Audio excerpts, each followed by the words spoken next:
Tant qu'on n'a pas compris le rôle du leader, son mode de fonctionnement, son mode d'identification, le débat sur les différentes catégories sociales au sein d'une société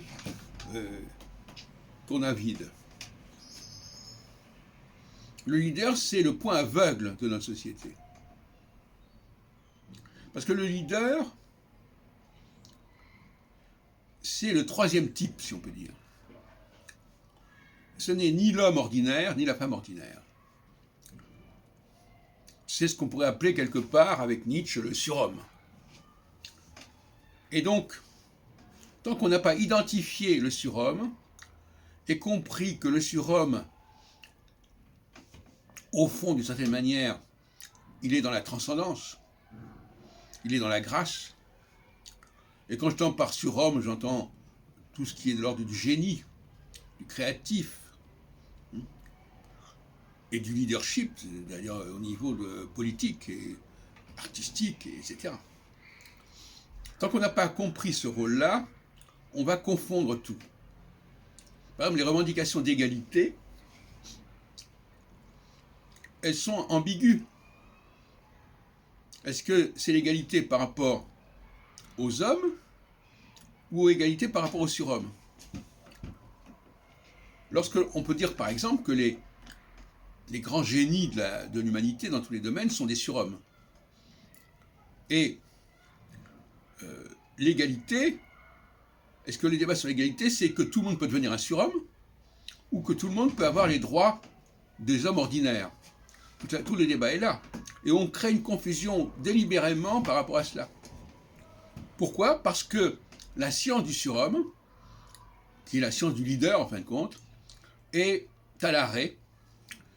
Elle ne fonctionne pas.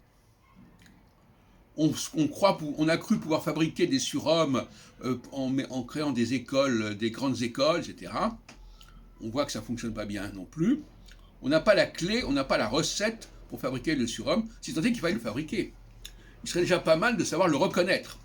Parce que le surhomme, il n'a pas besoin d'être fabriqué. Le surhomme, il est né comme ça. Donc, ce n'est pas du tout un problème de fabrication. Alors, le secret de fabrication, alors là, il est de l'ordre du divin, je dirais, de certaine manière. Et c'est pourquoi, quand il n'y a pas de reconnaissance du divin, il n'y a pas de reconnaissance du surhomme. Il n'y a pas de reconnaissance du leader. Donc il est d'une autre dimension, le surhomme. Donc c'est ce que j'appelle le troisième élément, qui n'est pas... Bon, et je vois qu'aujourd'hui, on ne fait pas la différence entre l'égalité au niveau de l'humanité ordinaire, qui est tout à fait légitime, jusqu'à un certain point, et l'égalité entre les hommes ordinaires et les surhommes, qui, elle, est une négation, quelque part, théologique. C'est une négation du rôle des dieux dans notre histoire, et par conséquent, c'est une négation de l'idée d'intervention. Je veux dire par là que le surhomme, c'est quelqu'un qui va changer la donne. Vous mettez un surhomme dans un milieu, il va changer la donne. Qu'est-ce qu'il va faire? Il va créer une dynamique, il va créer une... Alors c'est intéressant, il va créer de la nouveauté, et cette nouveauté va permettre de lutter contre la sclérose. Parce que l'inégalité, elle est fondée sur la routine, sur les habitudes qui sont reçues, comme dirait Bourdieu. Donc si vous modifiez les règles du jeu, eh bien, vous permettez à des gens qui ne sont pas portés par ces structures déjà installées de se manifester. Donc c'est extrêmement sain qu'il y ait des surhommes un peu partout dans la société. Et c'est comme au niveau médical, au niveau anatomique et biologique, la répartition est essentielle. Et alors je reviens au fameux débat qui est dans la Bible entre Dieu et Abraham à propos de Sodome. Et Dieu dit, est-ce qu'il y a suffisamment de justes à Sodome? Et on commence par dire 50, 40, 10, etc. Mais les justes, ce sont les surhommes. Les tzadikim, ce sont des surhommes.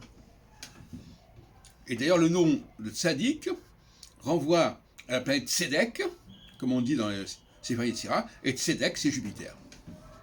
Et Jupiter, c'est le maître de l'Olympe, c'est l'expression du pouvoir.